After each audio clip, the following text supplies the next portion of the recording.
Olá, chegamos! Está no ar o nosso podcast Entre Elas. Aê! E hoje nós temos uma convidada super especial, uma mulher incrível. Mas antes de falar quem é ela, nós vamos para os nossos patrocinadores. Afinal de contas, sem o apoio de vocês, queridos patrocinadores, quem seríamos? Não é verdade? Então vamos lá. Justa homenagem aqui no nosso início de podcast aos nossos patrocinadores Turbulência, Minerale, Haruka Caricanecas, Sucesso 24 Horas, final do mês tem sucesso, hein, minha gente? Final de abril, Deputado Gilberto Lira e Café com Tri. Muito obrigada pela parceria de vocês. Quem é que está aqui com a gente hoje, Karen? Hoje quem está aqui conosco é a Dayana Matias. Uau. Dayana além de mãe, né, advogada, escritora, né, fez esse livro, escreveu esse livro que maravilhoso. E eu vou ler um pouquinho da biografia dela, né? Quem é ela? Ela é escritora, ativista e profissional da inclusão, advogada especialista em ciências criminais e nos direitos das pessoas com deficiências, direito dos autistas.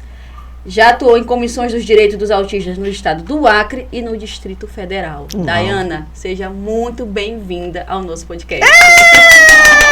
Obrigada, é uma honra, é um prazer estar com mulheres também que eu admiro, que eu acompanho. Obrigada, meninas, pela oportunidade. Que coisa obrigada. Linda. E você é linda, Dayana. Obrigada, você, nós somos. Não, quando a Dayana falou que estava vindo para Rio Branco, eu falei assim...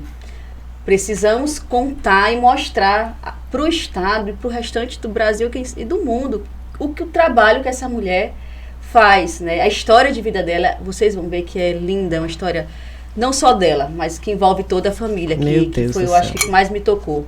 Né? Li o livro já 2 vezes, fui pro lançamento do livro, então eu sou assim, eu sou fã mesmo. É mesmo, e né? Tanto é, Dayana, não sei se você sabe, bastidores, tá, minha gente? Pra acontecer esse encontro aqui, essa mulher quase me deixou doida. Tá vendo? Porque era pra ser um dia, aí depois não, no outro, eu falei, não, mas ela não tá, porque ela disse, amanhã já vai viajar, porque vai chegar. E aí a gente entende que quando o assunto tem essa relevância e essa importância, e a pessoa que está por trás disso fundamenta de verdade esse movimento. A gente vai falar daqui a pouco sobre o espectro autista, né? Sim. E você é escritora de um livro, você conhece por dentro, é mãe, inclusive. Nossa, vale a pena essa nossa correria para, final de contas, dar certo. Então, nós estamos muito felizes que você está aqui com a gente. Obrigada, que deu certo. Também estou. É uma oportunidade tanto, nós precisamos falar mais sobre o transtorno do espectro autista. E eu só tenho a agradecer a oportunidade, porque a gente está aí entrando no mês da conscientização do autismo. Abril, dia 2, é o Dia Internacional da Conscientização sobre o Autismo. Olha. E é um tema importantíssimo para que todos, assim, não só quem tem família, mas toda a sociedade saiba e conheça um pouquinho sobre o assunto. Maravilha. Só assim a gente vai quebrar o tabu do autismo, né? Exatamente. Que ainda tem muito, né? Sim, tem muito tabu. Mas antes da gente enveredar aí mergulhar no autismo, tem uma carreira aí de advogada antes, né? Sim. Me conta aí pra gente, como é que é esse negócio, assim, da onde que veio? Não, nasci e quero ser advogada. E não, agora eu vou escrever um livro sobre o autismo. Muito, né? Como é isso? Teve uma jornada. Eu sempre fui muito nessa parte do direito, sempre fui muito empenhada nessas causas de justiça, né? Que enviesam para a justiça. Eu achava, antes do autismo, que meu propósito era para a luta ali dos direitos femininos.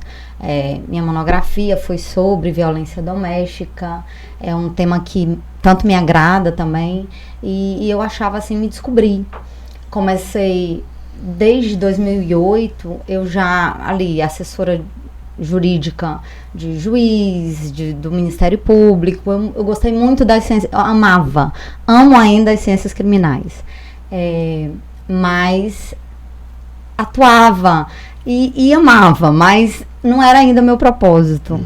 Depois que eu conheci, acho que em 2015, o meu primeiro contrato com autismo foi em 2015, em Cruzeiro do Sul, lá na cidade de Cruzeiro do Sul, quando eu montei escritório e peguei minha primeira causa sobre o autismo. Como advogada? Como advogada. Olha! Então, e foi um tema que eu me indagava. Como a criança necessita de tantas terapias. E aí eu comecei a estudar sobre o assunto, nem pensava em ter o segundo filho, muito menos que meu filho fosse via autista. E é engraçado você falar isso, Dayana, porque acho que na cabeça de uma mãe, a gente nunca pensa, né? Eu sou mãe também, a gente nunca pensa, será que meu filho vai nascer com síndrome do espectro autista ou com síndrome de Down? Ou... A gente nunca pensa isso, né? Imagina quando, embora que hoje em dia a tecnologia é tão avançada que é possível fazer uma série de exames que já dá para identificar, é possível identificar? O autismo não, mas algumas outras síndromes você consegue. Enfim... Eu comecei a estudar bastante e me indagava porque é um transtorno invisível, entendeu? É uma deficiência, vamos colocar assim, uma deficiência. Eu tenho medo, até porque a comunidade autista, e temos muito tabus por conta desse peso do nome deficiência. Qual é o antônimo da palavra deficiência? Eficiência. Então, uma pessoa deficiente, será que ela não é eficiente? Nossa! Olha o peso. Olha que louco, porque se eu levo para o conceito da eficiência, eu sou economista, para o lado daqui, é uma pessoa que entrega menos, que faz menos, que demora mais para fazer tudo, que leva um custo alto para realizar as coisas, porque isso é o conceito de eficiência, né? Pois é. Aí você coloca a palavra deficiência, isso para os pais. Para quem vive, a palavra tem um peso. Então, eu tenho muito cuidado. Tanto que quando eu vou falar com as pessoas, eu falo assim, gente, é considerado deficiente para fins legais. Eu levo bem o conceito da lei, entendeu? Mas é uma condição. Eu não posso dizer que o autismo é uma síndrome, que é uma doença, que é uma condição. Como eu poderia explicar para vocês lá, primeiro conceito lá que eu tive, lá em 2015... É um transtorno do neurodesenvolvimento. É um transtorno. Comecei a estudar e até pedi pro pai da criança, coincidentemente o nome da criança era Miguel. É Miguel porque ele ainda está vivo, a criança morava em São Paulo na época e o pai queria ter o direito de poder trabalhar, era servidor federal, queria ter o direito de trabalhar onde o filho residia. Enfim, na minha inocência... eu queria muito, porque aí eu comecei a estudar toda a parte jurídica e a lei é maravilhosa. Nossas leis são maravilhosas, mas na prática é outra história. E peguei a causa. Dali eu posso falar para vocês assim e afirmar que eu me tornei ativista da causa. E não foi porque eu era mãe, mas por conta da minha causa. Daquela causa, do Miguel era também minha. Pedi para ver a criança, pedi para conversava horas com o pai, quantas vezes ele chorou, quantas vezes, e ali eu me colocava no lugar e realmente aí eu comecei a ter contato com o espectro. Graças a Deus, eu não sei se Deus foi muito bom comigo, eu só tenho a agradecer porque, meninas, eu posso afirmar para vocês que se eu não soubesse, se eu não conhecesse o autismo lá em 2015, talvez o Miguel hoje, em 2023, não tivesse o diagnóstico. E aí, por isso, é o livro. Porque eu falei assim, se eu, que tinha conhecimento, eu tive dificuldade para ter o diagnóstico do meu filho, porque nós, infelizmente, eu falo assim, a medicina, temos médicos, neuropediatras, neurologistas bons, mas ainda não sabem diagnosticar autismo. Se eles não forem especialistas, até porque, gente, a culpa é do médico, não. Os transtornos, o transtorno muita coisa, gente. É muito geral. São muitos, entendeu? Então não dá. E como o autismo é um espectro, dentro do espectro são várias intensidades, pelo próprio vários conceito níveis. do que é espectro, né? Só você falar em espectro, tem milhões de coisas ali junto. Você escreveu o livro antes do nascimento do seu filho ou depois? Não. Eu comecei a estudar muito sobre, e aí em 2018 saímos final de 2017, nós tivemos que ir embora, e aí mudamos de estado, fomos para o Rio de Janeiro. Miguel nasceu, Miguel já estava grávida, e enquanto isso, vida que segue, né? Os médicos sempre me falaram que trabalhar é normal, a gravidez não é doença e vida que segue. Vambora. Fiquei trabalhando até mais ou menos 8 meses, indo para presídio, enfim, mudava de lá em Cruzeiro do Sul, por exemplo, fazer audiência em Rodrigues Alves, Mâncio Lima, então trabalhei assim praticamente a gravidez inteira. Mas no final, na mudança, eu lembro que eu fiquei muito sobrecarregada no final da gravidez. Eu fui pro parto, pro nascimento do Miguel, eu levei computador pra trabalhar.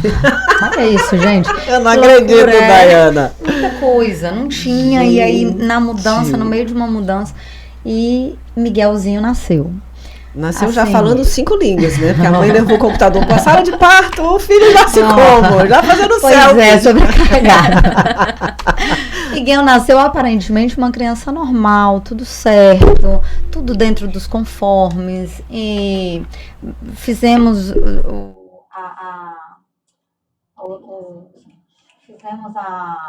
as visitas médicas no tempo esperado, pré-natal, tudo certinho. Teste do pezinho, orelhinha, tudo certinho. Tudo.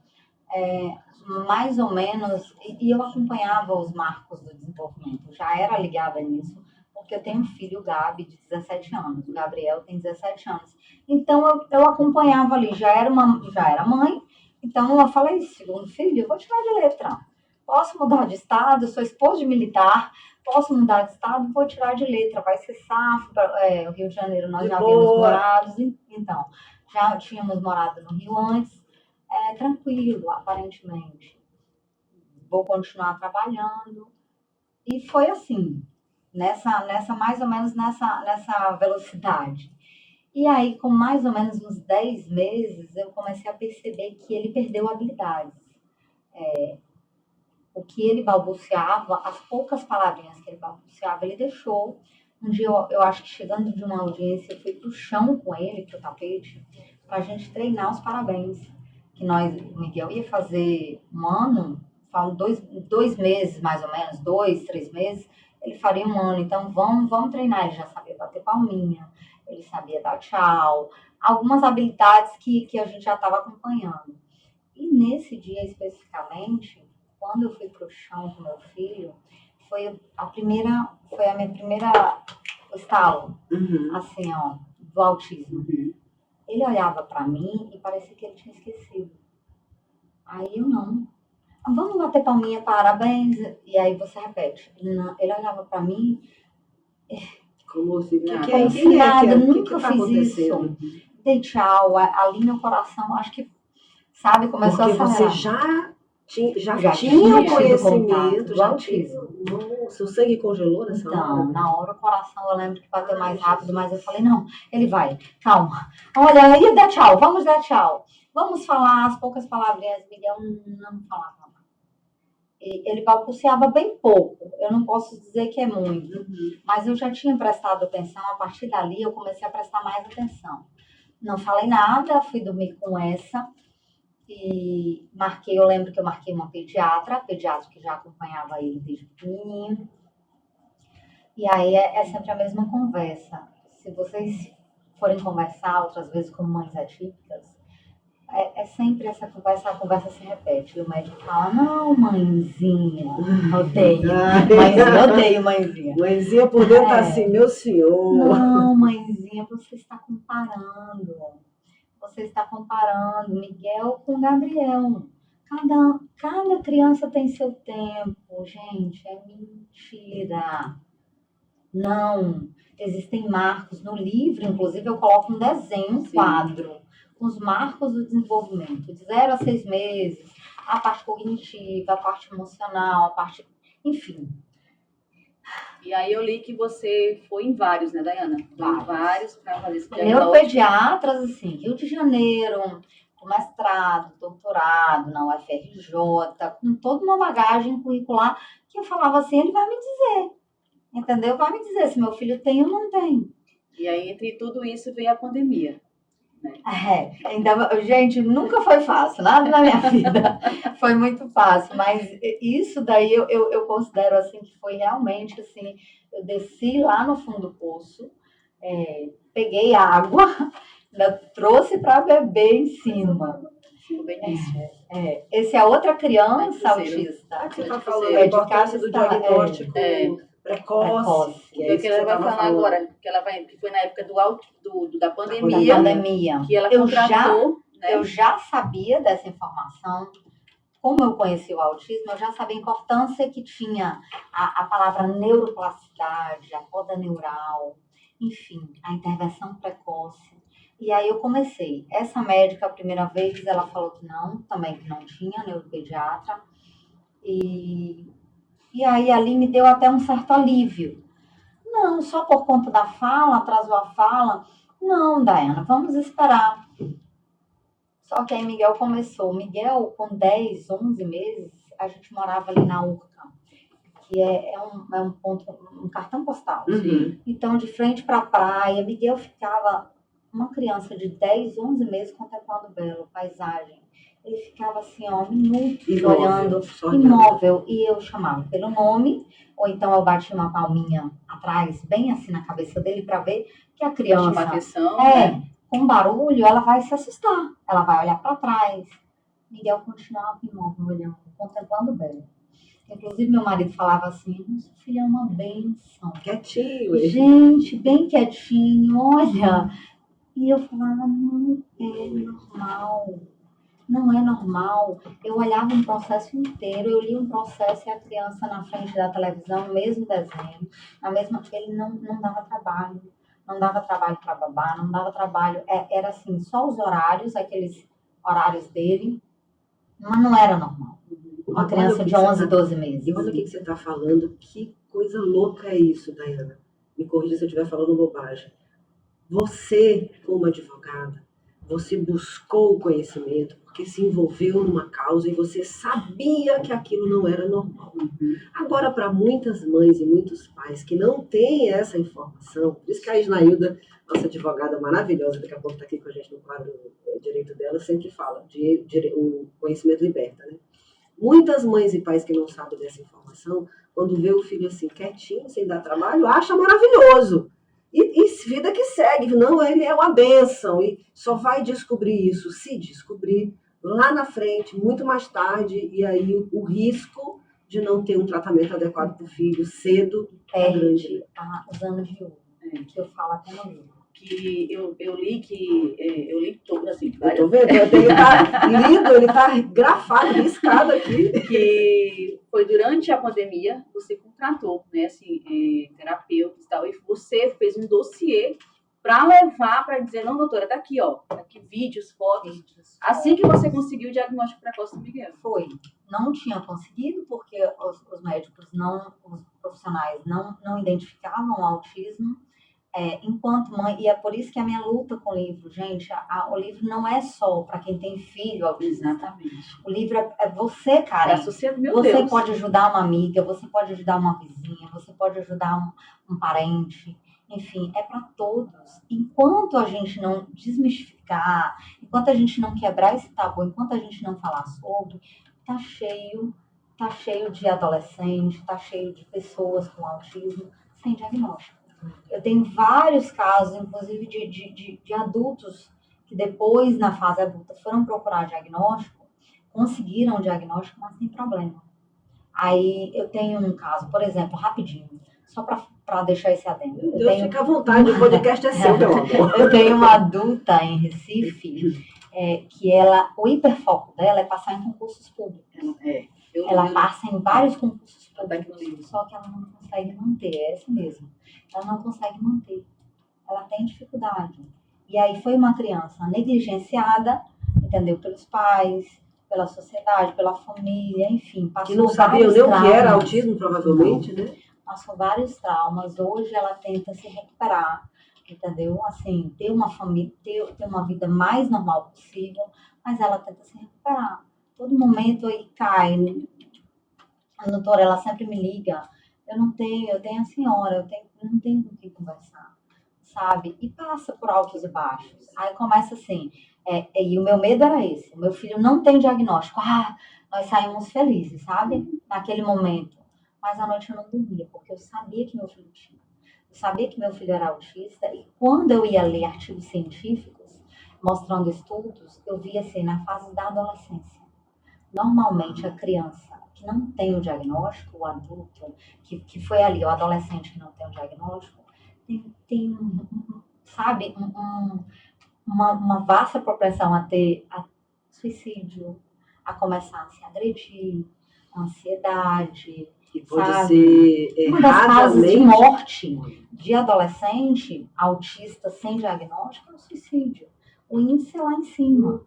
Enfim. E pode haver uma errônea comparação com outros tipos de Sim, inclusive patologias, doenças, tem, porque descartam o autismo e aí, não, ele tem, como é que fala? Tem uma doença aqui. TDAH, ou tem TOD. Bipolaridade. Tem famílias que preferem, eu estava conversando isso agora em Porto Velho. Eu estava falando com algumas mães e eu falo assim, gente, é tanto tabu em cima do autismo, que tem gente que prefere falar que o filho tem Tourette.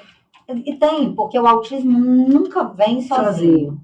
Ele sempre vem com alguma comorbidade, ou um TDAH, ou um TOD, ou um toque, ou uma hiperatividade. O meu Miguel tem 6 anos, fez 6 agora, e ele é autista TDAH, entendeu? E hoje eu vejo na alfabetização que mais prejudica, às vezes, nem é o autismo. O autismo a gente conseguiu diminuir as características com muito tratamento. Agora, o TDAH está atrapalhando. Aí eu já sei até separar assim, ó, e falando com a professora, isso não é o autismo, isso é o TDAH. Aí a gente tem que trabalhar o TDAH. Mas o diagnóstico, gente, vamos lá para a gente não perder. Porque é muita coisa. É muita informação. E aí fala de autismo. Eu já estou super curiosa. Tipo assim, esse seu livro, ele tem que ser disseminado nas escolas, nos postos de saúde, nos hospitais, na rede pública. Assim, para todo mundo saber, porque, vamos lá, as escolas, como é que lidam com isso, sem saber direito, diagnosticar, identificar e como é que vai desenvolver toda uma programação pedagógica para dar conta, para assistir essa criança? Jesus, dá um nervoso. Os pais, às Fala vezes, em criança, levam, as escolas ficam com milindre, às vezes, de falar, porque, por exemplo, em Brasília, gente, eu saí da capital da República agora, e eu fui de Recife para Brasília, achando, eu vou descansar um pouco, entendeu? Miguel vai ter o tratamento, se Deus quiser eu vou estar na capital da República, porque os 2 anos em Recife, assim, foi barra com esse lance para descobrir o diagnóstico, para conseguir o diagnóstico, eu tinha que, eu vou processar, entendeu? É direito do meu filho ter o diagnóstico precoce, nós temos uma lei, inclusive o nome, eu preciso parar, gente, para falar que o livro a gente tem nada mais, nada menos do que a presença dessa mulher que eu admiro, amo, e eu posso dizer que é minha amiga, que eu me orgulho, assim, desde 2015 lá, quando eu li a lei a primeira vez, eu falava, gente, que mulher, minha inspiração. É Berenice Piana, ela tá no livro, eu pedi para que ela aparecesse no livro, ela e o filho dela, o Dayan, porque tudo que eu sei sobre o autismo, e eu até falo para as pessoas, a lei que nós temos hoje foi graças a muitas lágrimas de outras mães, de outras pessoas lutando. E essa mulher aqui é uma guerreira até hoje. O Dayan tem 29 anos, mas nós só temos a lei Berenice Piana por conta do autismo do Dayan. E porque teve uma mãe por trás disso tudo. E aí essa mulher, eu falo assim, olha, no dia que ela me falou que claro, vai ser... Olha, eu só chorava. No livro de Dona Berenice, eu não acredito. Muito obrigada. Dayana, você é minha amiga. Não fala mais isso, não. Ela vai te achar. Eu não vou mais dormir. Eu até falei para ela, não durmo essa noite, porque eu tenho o privilégio também de chamá-la de amiga. E quando alguma dúvida... ela leu o livro, ela pediu outros exemplos. Dayana, agora eu quero dar de presente para outras pessoas, para a escola lá no Rio de Janeiro. E aí eu mandei assim, com o maior prazer. Eu falei, gente, essa mulher, quantos exemplares essa mulher quiser, ela vai ter. Mas foi a luta de uma mãe. Hoje nós temos essa lei, e essa lei foi através dessa lei lá de 2012 que a gente começou a falar sobre o autismo, a sociedade começou a conhecer sobre o autismo. Mas ainda hoje, é o que eu estava falando, é difícil, como se trata de um espectro. Eu não posso dizer que o autismo do meu filho é igual ao do outro. Uhum. Algumas características a gente conseguimos assemelhar, agora tem outras que é da individualidade da criança. Como é um transtorno e é genético também a causa, 80% dos casos, mais de 80%, tem estudos que já comprovam que é genético, o autismo, aí tem o gene daquela pessoa, enfim. Do indivíduo. Do indivíduo, de cada um. Então você não pode, você também tem que separar o que é do autismo, o que é do indivíduo. Por isso que eu falo assim, até depois de estudar muito, de ouvir não de neuropediatras, que eu falava assim, meu Deus, mas não é só isso, sabe? Não é muito legal você dormir e nem um pai quer um arranhão. Quem tem filho sabe. Mexa você não comigo. quer um arranhão. Você vai querer um diagnóstico desse? Você não vai querer. E eu me sentia naquele momento, eu e meu esposo, aliviados. Mas eu falava, gente, eu não dormia. Eu fiquei sem dormir por 3 meses, mais ou menos. Sem dormir mesmo, gente, assim. Eu fui depois atrás de um profissional da saúde, porque eu falava assim, eu preciso dormir. O senhor me passa um remédio, porque eu preciso só dormir, que eu estava esquecendo, ponto de esquecer caminho de casa. Eu lembro que você falou que foi quando tu parou e percebeu assim, que tu estava com o Miguel, né, e o Gabriel, e aquela tua rotina de todo dia, né, clínica, casa, e num desses dias, tu, tipo assim, aonde é que eu tô, pra onde é que eu tô indo? E com as crianças dentro do carro. Não conseguia falar. No último burnout. Não, eu não dormia sem dormir. Eu ficava traduzindo todos os artigos científicos existentes para descobrir a cura, né, gente? E aí hoje eu posso falar para vocês que eu não descobri a cura, mas eu sou curada. A cura é desse preconceito que existe na gente, sabe? Porque ninguém quer. Mas eu pensava assim, Senhor, por que aconteceu comigo? Sabe? E quem sou eu? Acho que eu vou chorar, gente. Quem sou eu para me sentir tão privilegiada de não acontecer comigo? E depois eu fui vendo que é propósito. Ou de repente você foi escolhida para ser usada para levantar essa causa. Eu vou chorar. Através da causa dela. Não, eu além de eu chorar, eu me vi assim. Eu conheço a Dayana, nós somos primos, né? E eu vi assim a luta dela. Eu tava para mim que eu tava vendo ela na minha frente quando ela falava que passava a noite chorando, que ficava procurando, exausta, querendo um colo, querendo, né? E assim, ela fala também, Matias assim, parceiro que você tem, a sua família, como você fala, né?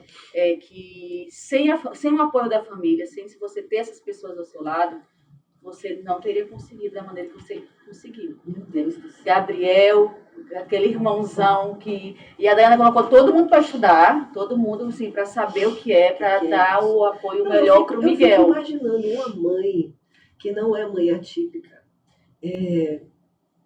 numa relação, né, pai e mãe, criando... Já é difícil essa coisa de... Gente, criar um filho, educar um filho, não é fácil. Em todas as fases, quando tem mais de um filho, então fica mais difícil ainda. Já é pesado. A maternidade de romantismo não tem nada, né? De romântico não tem nada. Tem de muito trabalho, muita resiliência e superação de desafios diários. Imagina uma mãe atípica, o que ele enfrenta. Teve que parar por um certo tempo, né, suas atividades, se recompor, porque a Dayana é daquele tipo que ela quer realmente conseguir a cura, ela quer salvar o mundo. Sim, ela é dessas. Aqui, aí, ó. Exatamente. Ela é dessas. Primeira edição. Entendeu? Ela não vai assim, meu filho tem isso, não. Eu vou a fundo, eu quero saber o que é. Eu tava hoje no almoço falando com a minha sobrinha que o mundo precisa de mais mães e mais pais, irmãos como a Dayana, o Matias e o Gabriel.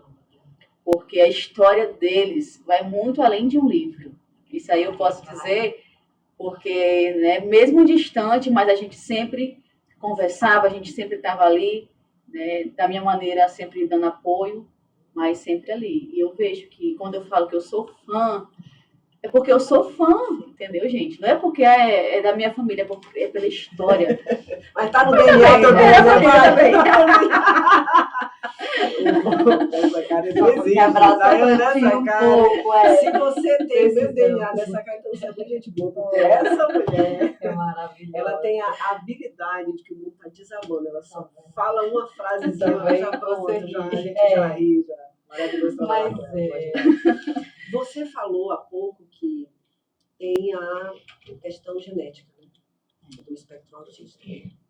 Quando você descobriu que seu filho, quando ele foi diagnosticado, tendo isso em mente, vocês faz parte do processo de identificação os pais fazerem exame também para identificar, para ter uma espécie de rastreabilidade da onde que vem a causa. Da onde que, assim, tem os aspectos que são do indivíduo, né, da criança, mas que nem você falou, tem a questão também que é um pouco hereditária e tal. Vocês fizeram, existe esse... Não existe esse norte, assim, eu não posso dizer que foi um médico que me norteou, que eu estaria mentindo. Assim, foi muito estudo e a família. Por isso que eu falo assim, gente, se a gente não quebrar o tabu da sociedade primeiro, as famílias, a família é a primeira porta aberta ou fechada que a criança vai ter. Entendeu? Então vai depender assim, tem pais e nesse tempo que eu estudo autismo, eu vejo muitos pais que negam o diagnóstico. Que negam o diagnóstico por N motivos. Às vezes por medo, por medo do preconceito, por medo do filho sofrer. E aí eu até falo assim, falo do meu preconceito para que as pessoas vejam que eu também, que eu achava que eu levantava a bandeira, entendeu? Que eu era advogada e que eu não tinha preconceito. Claro que eu tinha. Só o lance de eu achar que como não, Deus? Por que aconteceu comigo? Isso gera o meu preconceito, entende? Ali você vê por que eu não poderia, por que não poderia ser eu? Entendeu? Por quê? Eu não sou melhor do que ninguém. E o autismo, ele não escolhe. O bom do autismo é isso. Não existe classe social, classe econômica. Eu vejo tanto o filho de uma empregada doméstica quanto o filho de um juiz. Eu conheço esses dois extremos, assim, de serem autistas e não tem muita. Às vezes, eu que fui procurar essa parte genética de estudo, o que foi? Será que a culpa foi minha? Será que foi porque eu trabalhei muito? Aí vem a mãe, né? Que a mãe nasce o filho, já nasce a culpa. Exatamente. Aí eu falei, a culpa às vezes foi minha, porque eu trabalhei, porque aí fui estudar sobre a epigenética. 5%. A epigenética tem um fator no autismo, ela contribui. Às vezes já tinha um gene da família, entendeu? De um dos lados, mas o problema no parto, outra conversa que eu estava falando com essas mulheres em Brasília, em Porto Velho agora, foi isso. É muito comum, e a maioria das mães, eu posso te falar que quase que 90% das mães que eu pergunto se tiveram algum problema no parto, elas respondem que sim. Então, é um fator, então, que eu fico assim, sabe? Será, né? Tem a ver o lance do problema no parto, principalmente com os autistas ali do nível 3 de suporte, que antigamente a gente usava a nomenclatura autismo leve, autismo moderado e autismo severo. Só que as pessoas confundiam os termos, eu nem gosto desses termos, porque as pessoas confundem o autista severo com agressivo, entendeu? E o termo não tem nada a ver. Não é isso. Nível de suporte. De complexidade que ele precisa de suporte. Né? Quanto mais a criança ou a pessoa com autismo, nem vou falar de criança, quanto mais a pessoa necessitar de suporte, aí o autismo é nível 3. Ela precisa de suporte mediano, nível 2. Nível 1, pouco suporte. Aquele de altas habilidades, aquele que é super inteligente, é aquele lá da nossa sala, daquela época, que ninguém falava de autismo, mas era aquele nerd, aquele que tinha um hiperfoco, ele só falava no mesmo assunto, bababá, só que ele tinha dificuldade com a interação social. E tem muitos, só que não tem o diagnóstico. Doutora, eu vou indicar o seu livro para minha irmã. Eu vou, porque eu tenho um sobrinho que ele... Enfim, né? Já saiu, Ana. Não vou dizer o nome, mas já tá no ar, já foi. As vozes da família. Não, é porque é isso. Quando a gente não tem a informação, não sabe da informação, fica refém, né? E aí ele tem muitas características. Ele é uma criança extremamente inteligente, ele é cientista, ele sabe de coisas que como é que tu sabe disso, João? Tu só tem pouquinho, tem 10 anos. Mas ele é muito, muito, muito, mas tem essa coisa da convivência que não é qualquer pessoa. É parte social. Esse tende a ter mais problema de sociabilidade. O que se destaca, o que é muito inteligente, aí você percebe que ele é um adultinho, que ele não gosta de brincar. Quando eu falo adequadamente, é de acordo com a idade. Entendeu? Por exemplo, tem crianças autistas que eu já tive a oportunidade e tenho a oportunidade de conhecer, que está até no livro, que 1 ano e meio, 2 anos, sabia todas as vogais do alfabeto, tinha hiperfoco em letras, números, então Aí sabe, os pais, tá meu filho é um certo, sabe ler. superdotado, Sabe ler. Aí sabia ler, só que a parte de brincar, ou brincar com outras crianças, tem alguma dificuldade. Normalmente o autista, tá? O transtorno do espectro autista, ele traz problemas. Vem junto, transtorno do processamento sensorial, que o Miguel também tem, porque tem a seletividade alimentar, tem o lance de pegar, de tocar no chão, de pisar em algumas texturas. Ele traz essa falta, mexe também com essa parte do comportamento, das habilidades, ou atrasa alguma habilidade, e a parte sociável, a parte de socializar, sabe? Mexe. E se eu pudesse, assim, resumir para vocês, Dayana, uma palavra que você escolhe para definir o autismo, assim, é comportamento. Não existe um exame laboratorial, não existe um exame. O genético, eu fiz pesquisas assim no Miguel, nós reviramos o Miguel, sabe, na parte genética. Aparentemente, nada. Não tem nada. A gente consegue, e isso é importante que todos os pais saibam, tá? Eu falo assim, independente da classe social, para que o médico. Tem muitos médicos que não entendem do autismo e aí eles atrasam o diagnóstico da criança. Porque se eu pudesse definir uma palavra para vocês, era comportamento. E esse diagnóstico você não conseguiu tê-lo aqui no Acre? Nunca. Aqui no Acre, nem onde ela a estava, minha ela briga, conseguiu. eu não consegui ter no Rio de Janeiro, entendeu? De neuropediatras, mestrado, doutorado em universidades. Com a história da públicas. mãezinha. E aí, doutora, me pergunta, Dayana. Em Pernambuco, também tive dificuldade. Eu tive que fazer um dossiê, como a Karen falou, e eu coloco isso, eu até exponho a nossa história no livro, para que as pessoas vejam, assim, que quem é responsável pelo diagnóstico do filho é a família. Quem é que passa mais tempo com a criança? A família. Então, um neuropediatra, em 1 hora de consulta, ele não vai saber o comportamento do teu filho. Por isso que a minha luta é essa. Nós precisamos espalhar conhecimento. O conhecimento é libertador mesmo. Tipo assim, quanto mais pessoas souberem sobre o autismo, quais as características, existem marcos do desenvolvimento, você não atrasa nenhuma criança. Aí, a minha luta é a gente vir para o Acre. Como que é lá no Acre? E isso, a minha preocupação foi lá em Recife, tá? Quando nós estávamos lá, que eu tive essa dificuldade no diagnóstico do Miguel, eu tive que chegar para médica, para neurologista, doutorado, bababá, enfim, falar, olha, é direito do meu filho ter o diagnóstico precoce. E se a senhora não ajudar o processo da senhora e esse hospital, e olha, a prioridade é o tratamento do meu filho, vocês estão atrapalhando.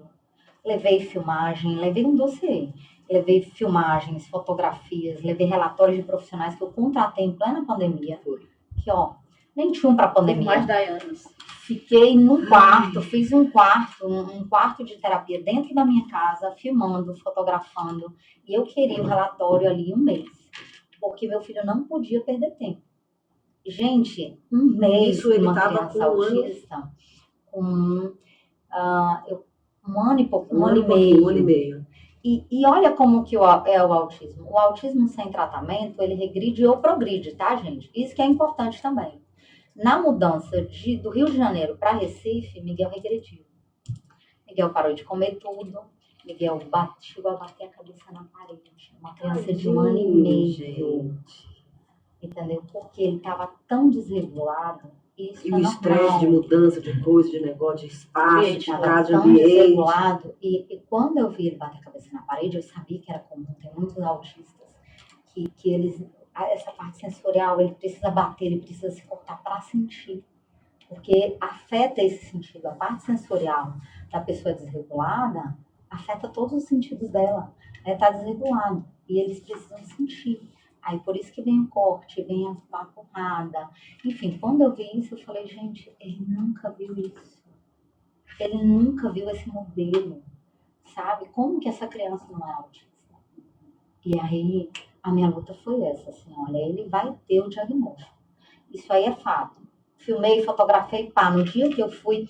E detalhe, adivinha quem fez o laudo do Miguel? com o tratamento que ele precisava, com as horas que ele precisava, com tudo. Você. É isso que eu falo assim, olha isso.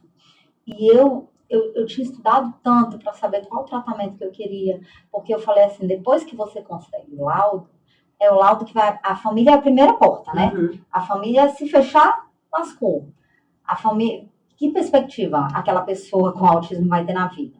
Mas se a família lutar pela criança, lutar pelo diagnóstico, estudar, se cada um souber ali, olha, eu vou estudar as características do autismo do meu filho, você consegue.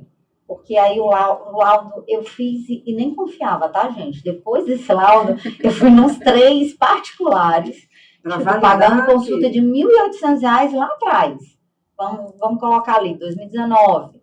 Entendeu? Olha o que os pais têm que fazer, e os pais que não têm nenhum recurso financeiro.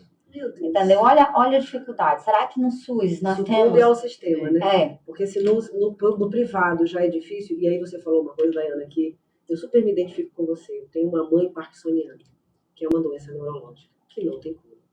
E que foi difícil encontrar, não tem nada a ver com autismo, mas assim, com relação a essa negligência, né, médica, infelizmente. Foi difícil chegar no diagnóstico dela, porque os médicos sempre diziam a mesma coisa que você falou com teu filho.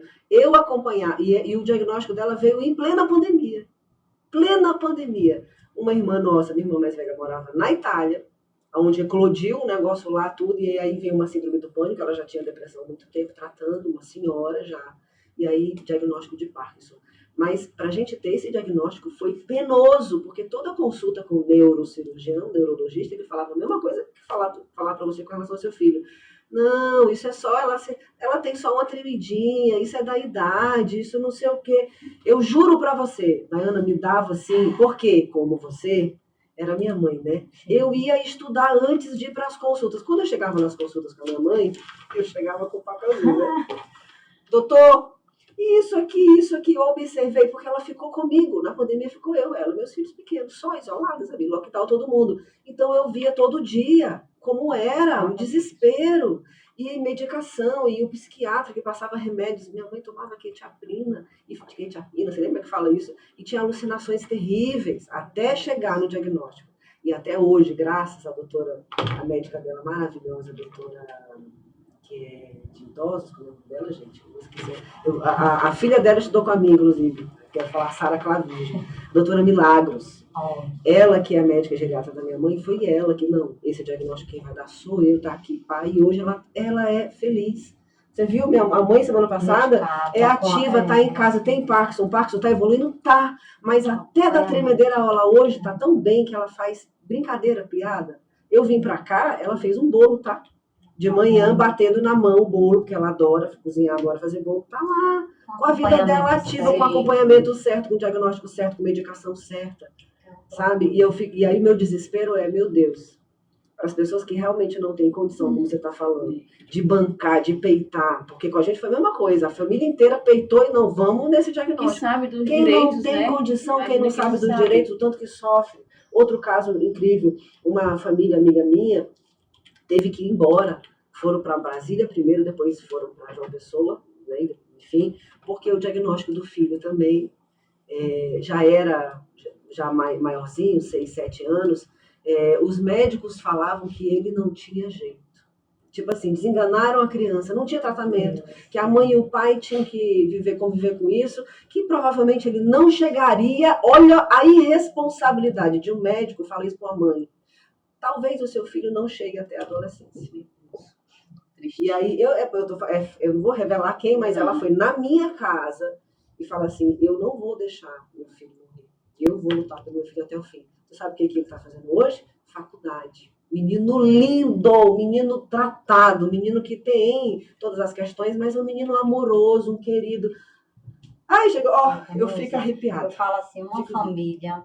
E a importância do guia também. Eu falo, o pai ou a mãe de verem ali que o outro está se negando, de chegar um na frente assim, não, eu vou lutar pelo meu filho, eu vou lutar pelo diagnóstico, eu vou lutar... Porque tem muito autista que é não verbal, que não fala. Quem é que vai dar voz para essas crianças? Quem é que vai dar voz? Quem é que vai ser a voz? do seu filho se não você. Se não você aprender, se não você correr atrás. Gente, conhecimento, hoje em dia todo mundo tem um celular, todo mundo sabe fazer tanta coisa, entendeu? E aí não corre atrás eu vou ver um vídeo, ao invés de ver um vídeo besta, vou ver um vídeo de autismo, vou ver sabe? O básico, eu tenho um site do livro que é de graça, que tem direitos, assim, quem não tem dinheiro para comprar o livro, pensando até nessas pessoas. Então, vamos colocar os direitos mais básicos dentro do site, entendeu? Entra no site, vai lá no site, não precisa, agora pede ajuda, fala, os pais precisam. Eu falo assim, a família precisa. Se a criança não tiver a família, é muito difícil.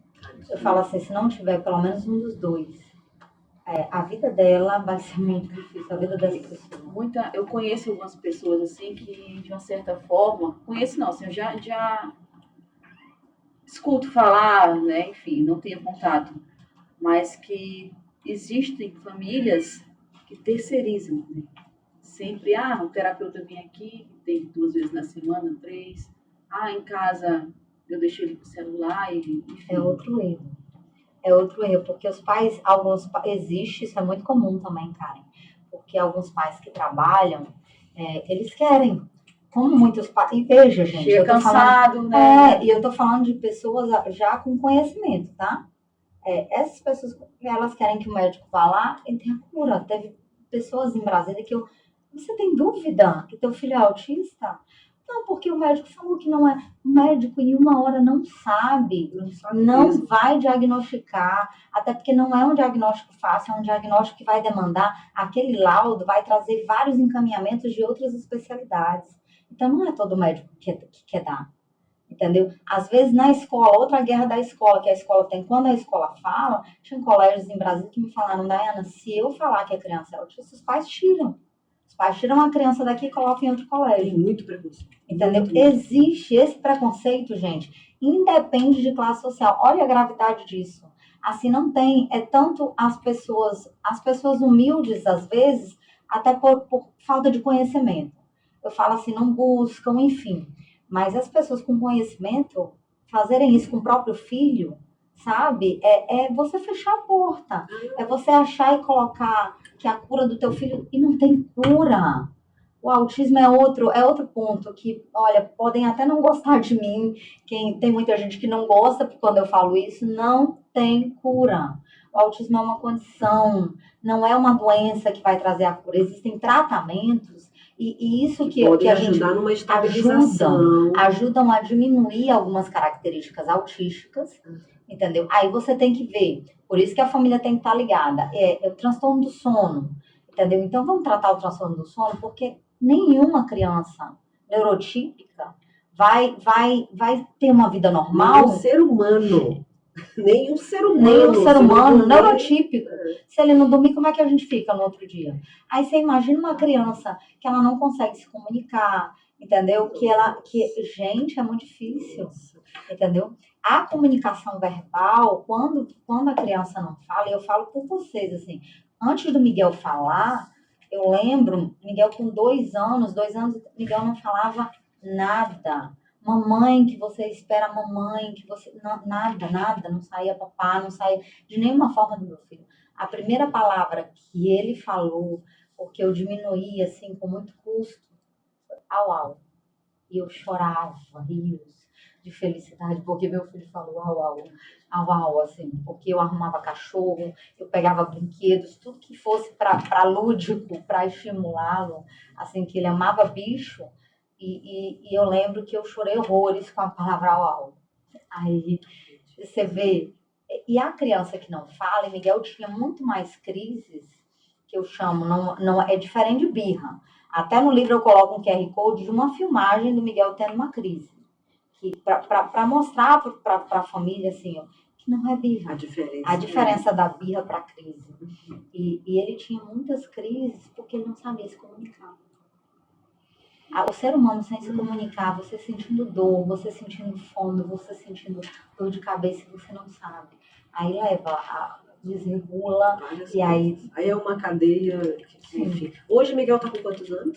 fez Seis 6 anos.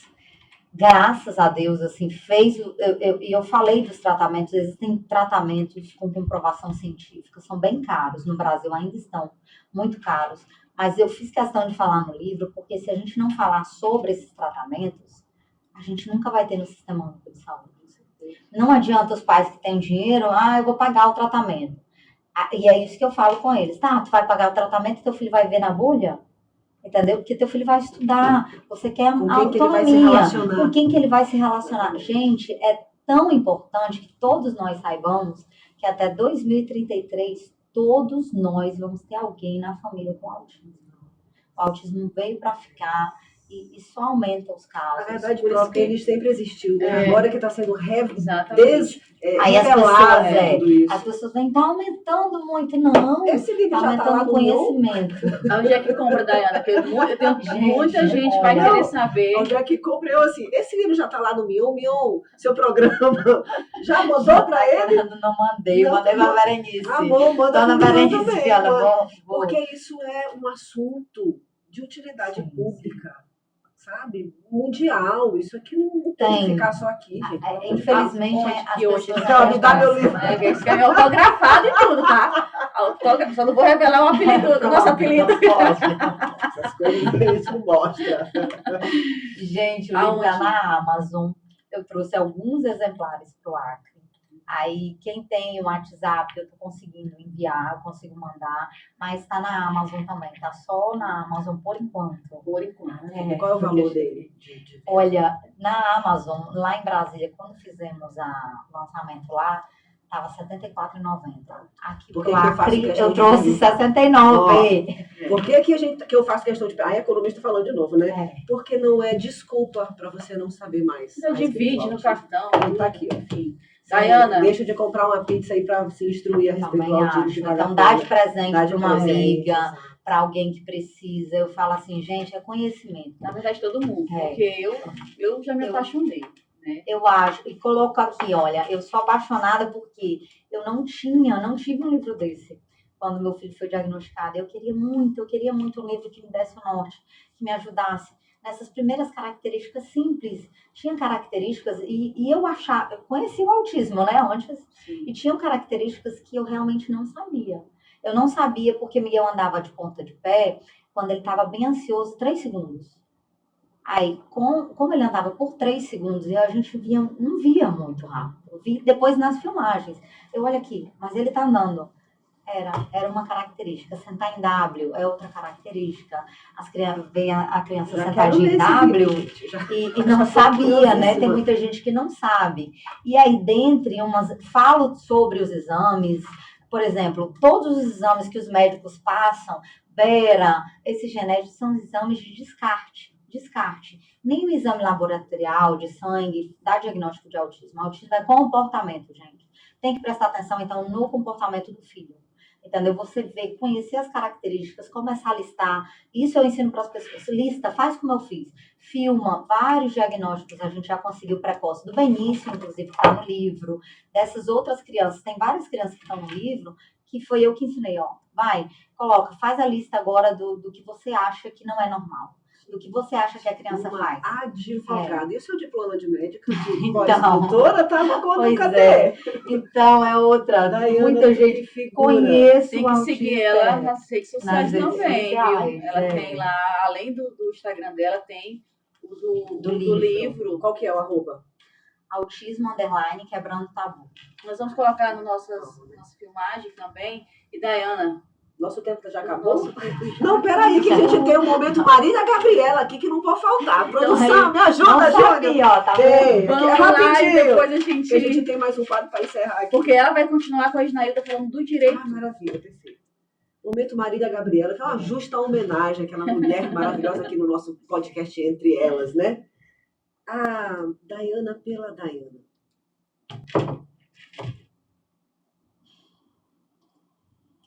É tão difícil, né? Essa pergunta é É tão capciosa. difícil. Mas eu me orgulho. Eu posso olhar para trás e me orgulhar.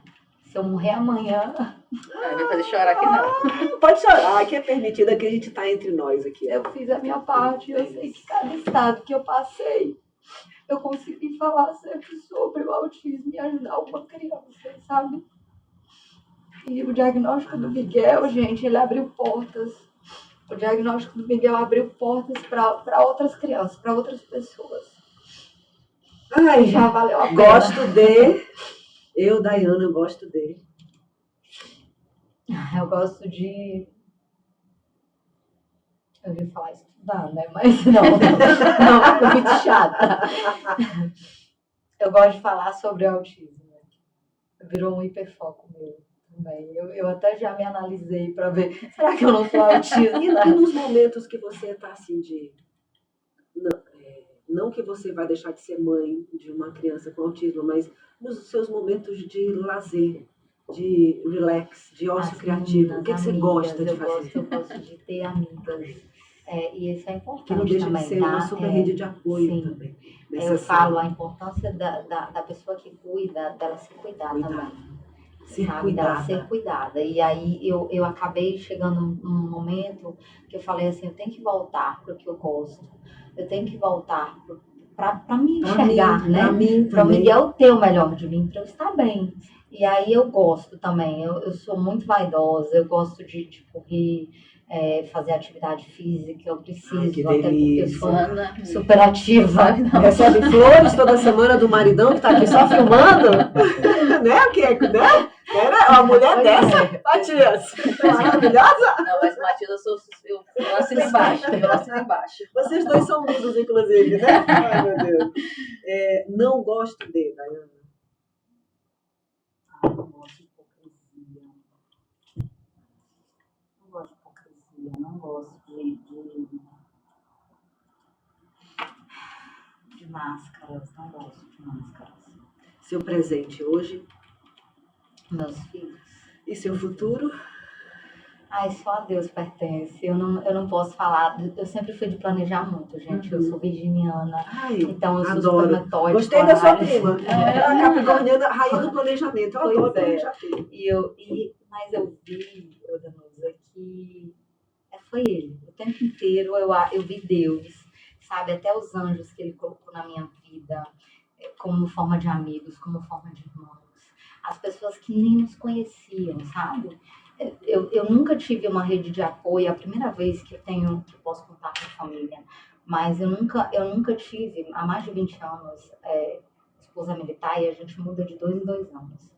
Mas Deus mandava anjos, assim, e eu via claramente que eu chegava a arrepiar, sabe? Com às vezes, um flanelinha de rua me ajudando, no momento que meu filho estava em crise, e ele me ajudando, a senhora quer que eu feche seu carro? Eu, meu Deus... Mas Deus é muito bom. E aí Deus eu falo Deus assim, não planejo mais. Hoje eu deixo ele calma, muita calma, uma guerra de cada vez, que a mãe atípica também tem que aprender a isso. São muitas guerras. Então você tem que ver qual que é a mais importante, que você vai escolher para o momento, sabe? E também se colocar nessa agenda, você, né? Isso. A sua sanidade mental. Eu aprendi isso, assim, com quem que eu vou gastar minha paciência? Miguel, eu preciso ter muita paciência. Com quem que eu vou usar meu réu primário? Não é com qualquer pessoa. Vocês podem ter certeza. Pois é, aí você não, ela tem razão. Eu vou até defender a Dayana. Porque não é, realmente. Não, Amanda, tu não sabe, não. Eu não escolho, e aí eu aprendi a fazer a Mona Lisa, coisa egípcia. Aprendi pela minha sanidade, porque primeiro, assim, para Miguel estar bem, primeiro eu tenho que estar bem. Aí eu falo assim, então, primeiro sou eu, depois os meus filhos, primeiro é Deus, claro, depois sou eu, depois os meus filhos, depois o meu marido. Ô, Matias! Mas ele tá comigo nessa prioridade. Eu ensino. Tá na lista, é importante que ele tá na lista. Depois os meninos, olha aí. Assina embaixo. E eu quero que ele faça isso. Primeiro é Deus, porque aí eu já me apaixono. Aí depois eu. Depois ele pra cuidar da gente. Aí tu não conhece a Dayana, não. Adorei. Vamos encerrar então. Dayana, então, infelizmente, o papo foi muito bom. Precisávamos de mais episódios, né? Esse Pra negócio de colocar- uma hora desse podcast Não tá vai dar dando. muito certo isso. Mas eu quero que nesse momento você deixe aqui a sua mensagem para as mães, para a sociedade que nesse momento estão nos assistindo. Minha gente, meu objetivo com o livro não foi de ganhar dinheiro, até porque eu tive que investir parte. Eu tive que investir, não foi pouco, entendeu? Foi muito tempo, meu tempo é muito valioso, até um filho autista, com um adolescente, mas eu investi em conhecimento. Eu preciso disseminar, preciso falar para vocês a importância de cada família saber sobre o comportamento do seu filho, cada família ser responsável, não entregar para o médico, que vai ficar ali uma hora do dia com teu filho, uma hora naquela consulta. Ele não vai saber todas as características, ele não vai saber todo o comportamento. Se a mãe trabalha, manda babá, manda quem fica com a criança mais tempo, porque é muito importante que a gente consiga esse conhecimento para que tenha intervenção precoce, para que conheçam o autismo. Quanto mais crianças tiverem a oportunidade de terem intervenção precoce, mais o prognóstico da vida delas, da pessoa com autismo, vai ser muito mais fácil. Mais esperança essa família Vai tem. abrir portas de ter uma vida mais normal possível. E a minha luta é porque é muito fácil. Tem gente que fala assim, Miguel nem parece mais autista, pagou um tratamento. Não foi, entendeu? O olhar do Miguel, por exemplo, e várias habilidades que o Miguel conseguiu foi com a família, foi com o irmão, foi com o pai. A paternidade atípica é super importante também, sabe? Não só a maternidade, porque uma sozinha fica exaustiva, sabe? Mas quando divide com a família, fica tudo mais fácil, tudo muito mais fácil. E aí quem ganha com isso tudo é a pessoa com autismo. Nada menos que isso. A pessoa com autismo é que vai ganhar. Ela vai ter a oportunidade de viver numa sociedade mais justa, mais inclusiva, sem bullying, sem preconceito, ouvindo menos baboseira, sabe? A nossa sociedade ainda não está preparada, mas vamos, eu preciso que vocês me ajudem. Eu preciso que as pessoas me ajudem. Aqui, ó. Aqui para vocês, ó. É sobre isso. Muito obrigada, Daiane. Obrigada a mais vocês. uma vez. Um Que abraço incrível. do Miguel. Cheiro naquele livro o Gabi já está maior do que eu. Gabriel, mano. Lindo Deus também. abençoe seus filhos, a sua vida, Obrigada, viu? Seu obrigada. trabalho. Continue. E quando tiver novidades sobre isso, traga pra gente aqui. Por favor. Traga pra nossa audiência, mulherada maravilhosa. Quantas mães atípicas podem nos assistir? Podem Saber dessas assistir, informações. aprender Exatamente. e ajudar a gente. Mês da conscientização do Amém. autismo Tá abril. chegando. Eu quero todo mundo com a camisa azul, todo mundo levantando a bandeira, todo mundo ajudando alguém, uma outra pessoa, sabe? Às vezes você consegue responder no Instagram. Hoje eu escolhi assim, eu vou responder 3. Eu nem vejo mais o nome.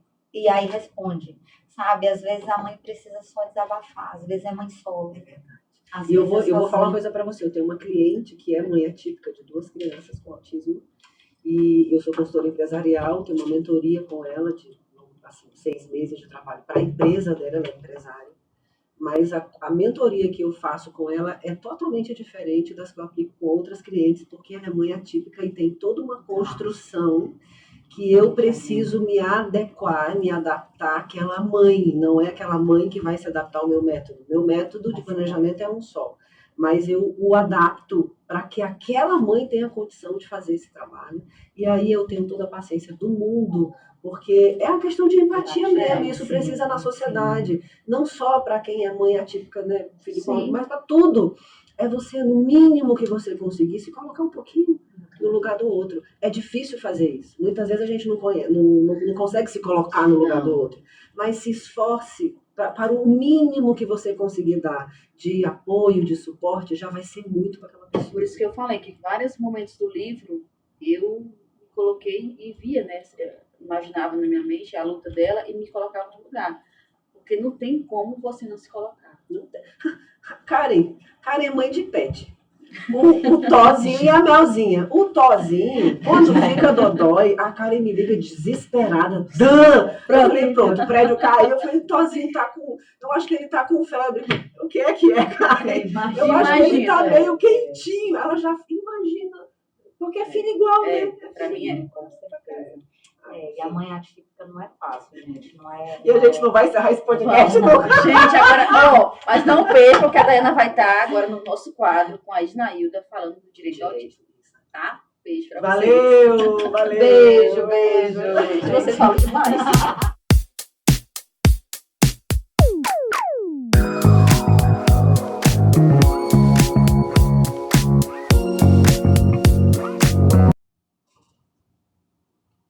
Um, dois, três e... Valendo! Olha nós aqui de volta com o podcast Entre Elas e agora vamos dar início ao quadro Direito Delas. Gente, eu estou assim impactada com tanta informação que eu recebi hoje à tarde. E olha, deixa eu mostrar aqui para vocês novamente. Adquiram esse livro. Vocês vão estar encurtando inclusive o conhecimento de vocês sobre esse transtorno. A Dayana levou aí anos até conseguir editar esse livro. Quando foi esse livro? Eu não posso te falar que foi em 1 ano, 2, foi desde o início. Tanto que eu conto a história desde o início, exponho como é que foi, mas eu decidi, depois da recusa discriminatória que meu filho teve, tanto que eu decidi até que o livro seria lançado em Brasília, na capital da República, porque lá nós tivemos, era um lugar que era para eu me surpreender, e foi um lugar que eu me surpreendi, mas para que o Brasil precisa, para ontem esse conhecimento. Vocês entendem a preciosidade que é esse livro? Vocês vão ter um conhecimento de anos numa semana, gente. Um livro de 163 páginas, que com certeza 190, gente, não é chefe, tô sem óculos, é 100. 196 páginas, tá? Mas de qualquer modo, uma semana você lê um livro desse, que é um preço razoável e é impagável diante do conhecimento que as mães vão adquirir. Por que eu estou me referindo à mãe? Além do nosso quadro ser sobre o direito delas, Dayana, enquanto você estava aqui sendo entrevistada com as meninas, eu adoro pesquisar, sou pesquisadora, e eu estava fazendo uma pesquisa rápida aqui e eu vi que teve uma pesquisa do Centro de Controle e Prevenção de Doenças que aponta que para cada uma menina com TEA, há 4 meninos. Olha só. A prevalência dos meninos, por isso, Isna, que a cor do autismo é azul, por conta dessa prevalência aí de meninos. É um coração azul e o quebra-cabeça também significa porque a gente ainda está descobrindo, né? Não existe, ainda não temos a cura no TEA, do transtorno, e aí por isso o quebra-cabeça, por isso o significado do quebra-cabeça. E quando a gente fala de direitos, a família, ao identificar, né, esse possível filho ou filha com TEA, o direito dela já começa dentro de casa, a partir do momento em que a família aceita. Porque 78% das famílias que têm uma criança com TEA, olha só, gente, o pai abandona a mãe. E a mulher... Isso eu fiquei, assim, impressionada, impactada. Parabéns, Matias. Você não está fazendo nada mais do que sua obrigação, né? Mas vale a pena a gente ressaltar isso, sim, sabe? Para que seja exemplo para outros pais, para outros homens, do quanto isso é importante nesse momento. Agora você imagina, o que seria da Dayana nesse percurso todo se você não tivesse o apoio dele? Sim. Né? Principalmente do pai. A gente sempre comenta, Isnailda, que quando eu estou muito cansada, quando eu estou exaurida, por exemplo, num momento de recusa, que eu estava esgotada, e que eu falei assim, eu não consigo, eu vou desistir. No livro mesmo, teve tantos altos e baixos, assim, que deu vontade de desistir, porque eu falei assim, eu tenho meu filho, eu tenho que lutar, mas chegam os altos e baixos. E foi o Matias que falou, não, você não vai desistir. Isso aqui, o propósito é maior. Não era isso? Aí ele me lembra. Não era isso? Não é pelo nosso filho. Mas não era por isso? Você não quer ajudar as pessoas? Você não quer... E em todo momento, eu faço questão de falar, um dos capítulos do livro, gente, eu falo sobre, ali, capítulo 5, sobrecargas e superações. Uma jornada na maternidade e paternidade atípica no autismo. Por quê? A maioria das mulheres, elas ficam sozinhas mesmo, porque um diagnóstico desse, ele traz um índice de separação muito grande, é lá em cima, o índice de separação. E aí a mulher fica, muitas vezes, sobrecarregada, e essa paternidade, ela também fica escondida. Quando existem os pais, normalmente eles ficam por trás, ou então as pessoas não falam muito sobre o assunto. Eu fiz questão de falar para que veja, e a importância dele, todo momento que eu mostrei, quando ele aprendeu, quando meu outro filho, o mais velho, quando o Gabi aprendeu, e eu coloquei isso, tá vendo? Foi você agora que abriu essa porta. A gente viu a importância que o Matias, dentro da instituição que ele trabalha, por exemplo, outros pais conversando com ele, outros pais pedindo ajuda, pedindo conselho, buscando diagnóstico, e aí ele veio me parabenizar uma vez, que ele veio assim, olha, eu vim do Texas, ele foi numa missão no Texas, e ele ajudou um pai, falando sobre o autismo, ele falou, meu filho é autista, e começou a falar sobre o assunto, e ele conseguiu, o pai correu atrás do diagnóstico lá nos Estados Unidos, conseguiu o diagnóstico, que estava dificultando muito a vida da esposa, a vida do filho, e quando o Matias abriu essa, eu falo assim, até eu falei para ele, a responsabilidade foi sua, não foi eu. Não, mas foi você, mas foi você agora ele que fez abriu. um trabalho de conscientização, que é o que a gente precisa, Sim. porque quando eu fui pesquisar, vi que 78% dos pais abandonam as mães. Agora, sabe por quê? Porque eles não aceitam não ter, aliás, o modelo de família ideal. Preconceito. Mais uma vez, a gente esbarra no preconceito. E aí a mãe fica sobrecarregada, porque por mais que exista um direito garantido ao menor de ter a convivência com o pai e com a mãe, que eu já abordei isso aqui, nos 2 episódios anteriores sobre guarda compartilhada, o juiz ele pode até obrigar esse pai a ver aplicando uma multa, mas não significa que vai ser cumprido. Então, eu vejo que é um trabalho conjunto do direito com a conscientização, sobretudo, dos homens. Olha só, o nosso quadro é Direito Delas e nós estamos falando aqui de conscientização dos homens, dos pais. Sim, é importantíssimo.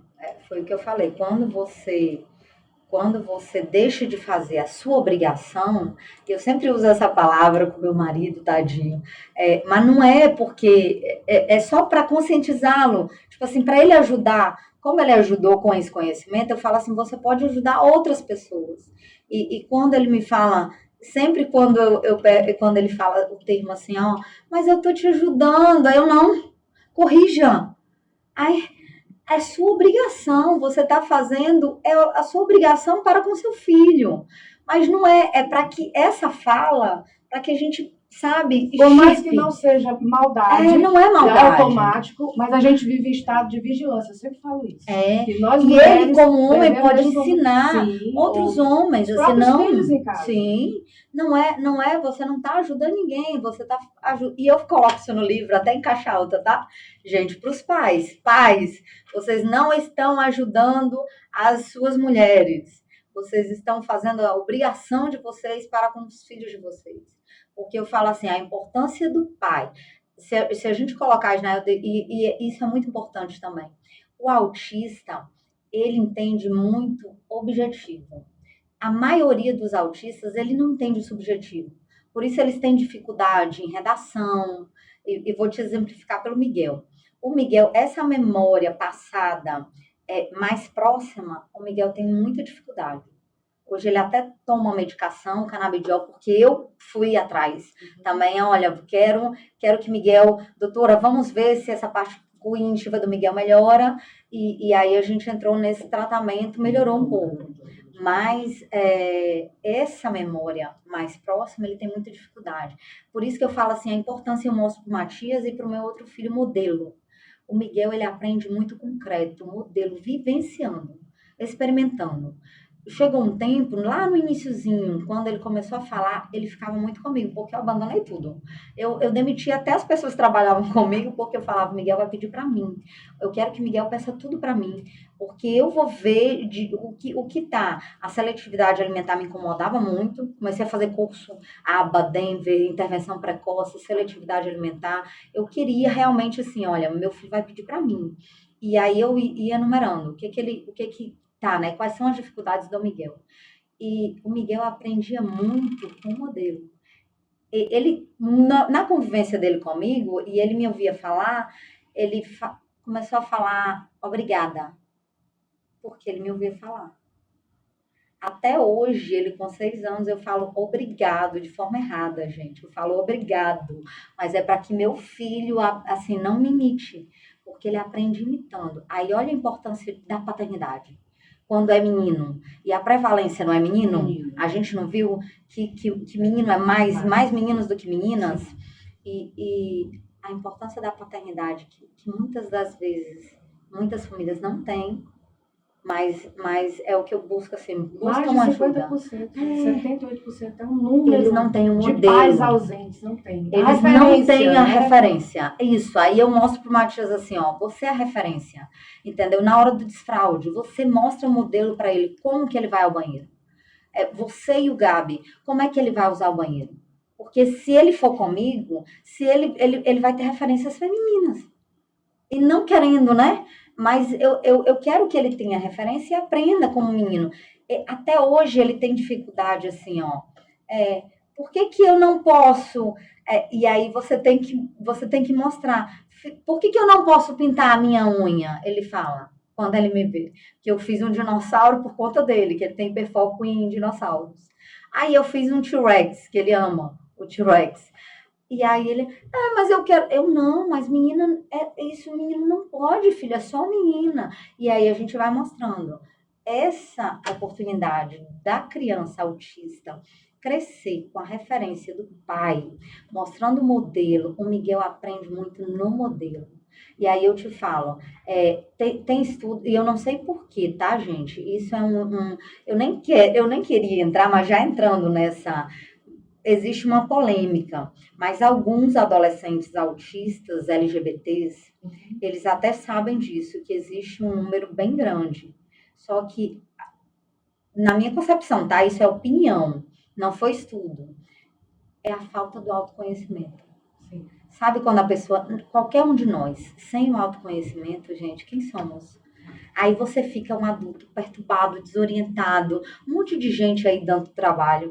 Imagina um neuroatípico, uma pessoa autista que não teve o diagnóstico, que não teve uma referência de pai, de família, não teve tratamento, não teve intervenção, ele cresce com que referência?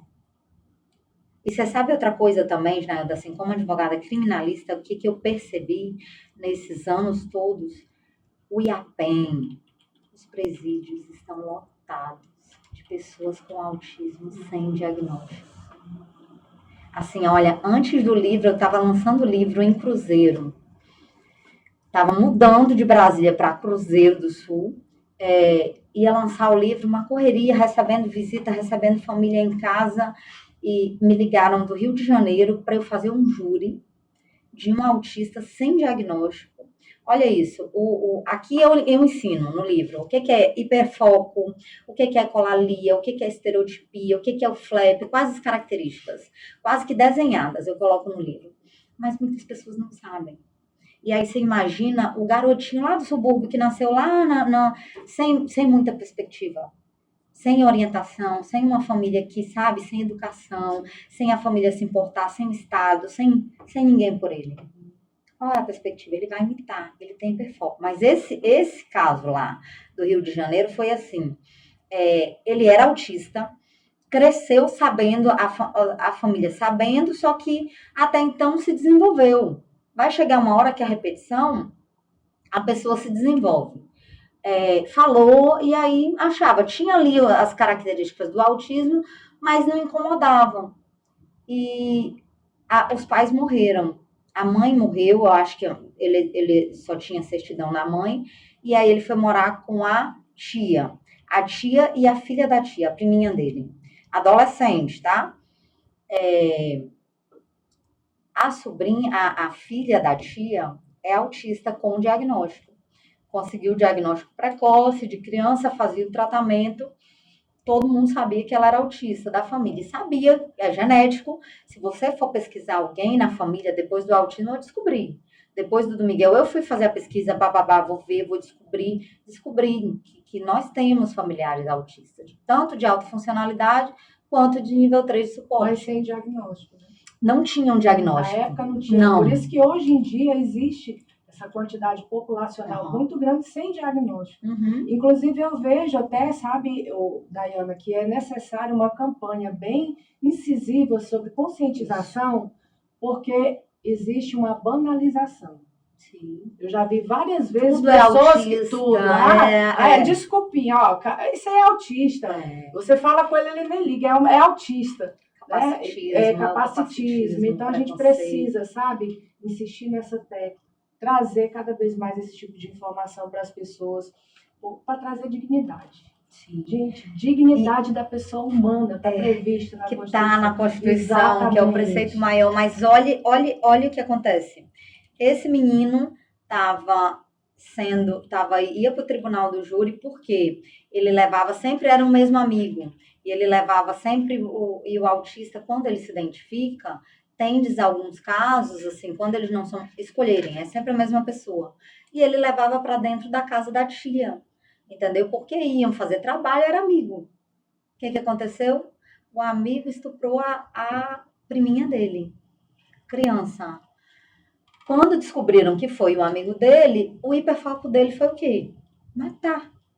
Vou matar ele. Eu vou matar ele. E chegou um dia que matou e vai matar porque ele tem hiperfoco. Entendeu? O autista, você tem até que trabalhar agora. Miguel tem hiperfoco em dinossauros. Nas intervenções, para Miguel poder olhar para a gente, poder olhar para o ser humano, poder ver, brincar, aprender habilidades, você teve que afastar o hiperfoco. Do acompanhamento. Aí você afasta o hiperfoco para a criança te olhar. E o menino matou o amigo e estava sendo condenado, ia ser condenado pelo tribunal, ia ser julgado pelo tribunal do júri. E os advogados desesperados, assim, porque não conheciam o autismo. Doutora, a senhora tem que ajudar, vem fazer assistente social, venha fazer o júri. Mas olha a importância do diagnóstico, gente. Qualquer idade, o autoconhecimento, você saber até onde você pode ir, você saber, olha, isso aqui eu posso, entendeu? Isso daqui, olha, eu sou alto, me incomoda, eu sou autista. A nossa classe mesmo, sabe? Para atuar no caso desse. Sim. Se a gente não estiver preparado, hoje nós temos o quê? Hoje nós temos o protocolo com o julgamento sobre a perspectiva de gênero, que foi ditado pelo CNJ, que obriga os juízes, promotores, defensores, advogados, a se aprofundarem e na hora dos julgamentos ter ali aquele olhar com a visão de gênero, que é importante. Aí vamos trazer essa visão de gênero para a mãe atípica e mãe solo, que é mais da metade também da população, inclusive do estado do Acre, são de mães solo. Ainda tem a situação de atípica, da mãe atípica. E aí nós temos uma lei estadual, é a Lei 3.722 de 2021, que dispõe sobre o prazo de validade do laudo médico pericial, né, que atesta o transtorno do espectro autista. E aí o prazo de validade é indeterminado. Queria que você falasse para a gente um pouquinho dessa importância de ter esse prazo de validade indeterminado e o que essa mãe pode fazer para se valer da lei para garantir acesso, porque aí é aquilo que a gente estava conversando antes. É uma dupla jornada. Além da jornada de conhecer, de ter em casa, de ter que se preparar para isso, ainda tem muitas vezes uma jornada judicial para efetivar os seus direitos. Sim. É muito complicado. Essa lei é de suma importância, porque primeiro que o autismo não tem cura. Como eu falei para vocês, a gente consegue diminuir as características autísticas, mas aí, fez o tratamento, doutora, quando meu filho recebeu alta, eu já ouvi assim, o Miguel também recebeu alta daquele tratamento, não do autismo. Miguel não vai deixar de ser autista porque fez um tratamento. Na adolescência, a gente vai ter que ir com ele, a família vai ter que ir acompanhando. Como é que ele está? Como eu falei, ele progride e regride. Às vezes, em cada mudança nossa, a gente tem que ficar olhando o comportamento. É um tratamento multidisciplinar também, né?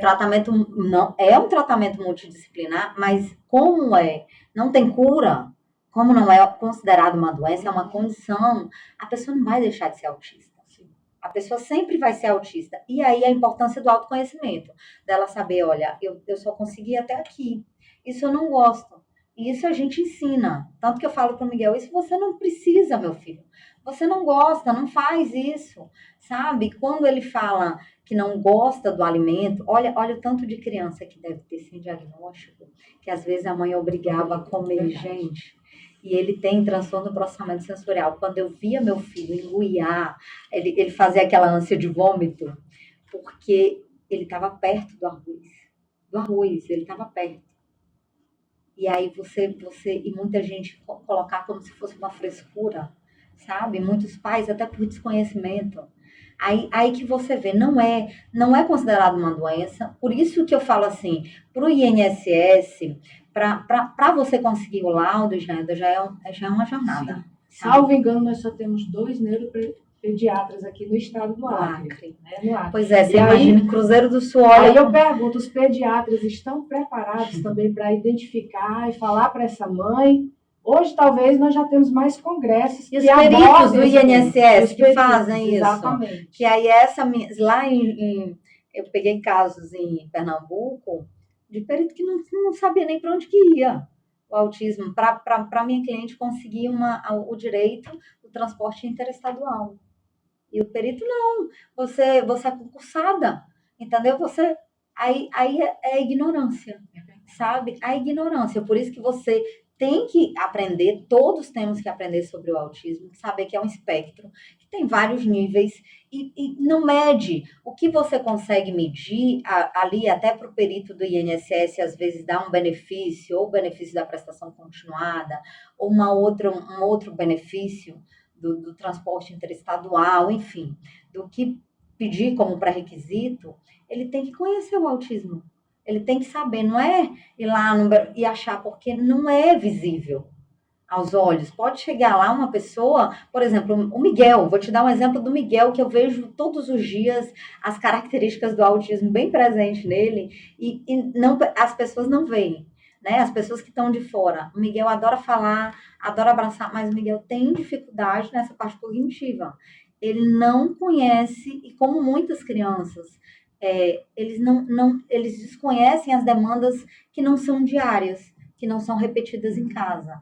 Então, o ensino do colégio, meu filho não ia saber, entendeu? Ali é a hora de entrar, de sair, ele não sabe, ele não sabia a parte da troca do professor, como que funcionava. Ele só vai aprender isso depois de 70 vezes repetindo, 70 vezes para cima, repetindo diariamente. Ou então uma mediadora, alguém explicando. Olha, agora é a vez da outra tia, antecipando. A família sempre fez isso. Aí eu ensino para que os profissionais no colégio, os da clínica, se antecipem antes, porque Miguel não sabe. E as outras crianças autistas, tem muitas crianças que não sabem esse momento, quando parar, quando continuar outra atividade. E aí você precisa se antecipar. Os pais precisam aprender essas técnicas e os profissionais também, para se antecipar. Sempre antes de acontecer, antes de você tomar alguma coisa, você tem que falar, olha, daqui a 5 minutos você vai parar, você tem que me dar o iPad, você tem que me dar o celular, ou então você vai parar de brincar, daqui a 5 minutos você vai tomar banho. Isso regula, sabe? O cérebro. Aí uma pessoa que foi atrás do benefício lá no INSS, ela saiu de lá detonada.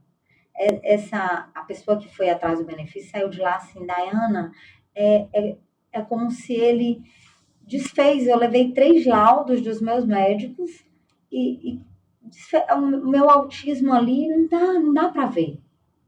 E aí, se você não levar em conta o médico que acompanha aquela pessoa, isso, quando a gente vai falar de INSS, de poder público, aí a gente já começa a falar de SUS, tem que ter o laudo do SUS, tem que o CAD. É uma peregrinação.